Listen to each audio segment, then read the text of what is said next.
কি ব্যাপার, এত দেরি হলো তোমার? আর বলো না, যা অফিসের চাপ, হাগার মতো সময় দিচ্ছে না। আমারও আর রোজ রোজ ভাল লাগে না।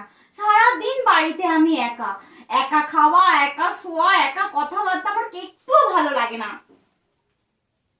তোমার জন্য একটা সলিউশন আমার কাছে আছে। কি গো, বিয়ে কাজে যাবে না? না, সেটা না, বলছিলাম আমি একটা বিয়ে করি, একটা বউ আনলে দুজনে মিলে গল্প করবে, দুজনে মিলে খাবে, দুজনে মিলে থাকবে। আচ্ছা শোনো, তার থেকে ভালো আমি একটা সলিউশন বের করেছি। তুমি তো এত ব্যস্ত মানুষ, তোমার আর বিয়ে করার সময় আছে? তার থেকে বরঞ্চ বিয়েটা আমিই করি। আইডিয়া না?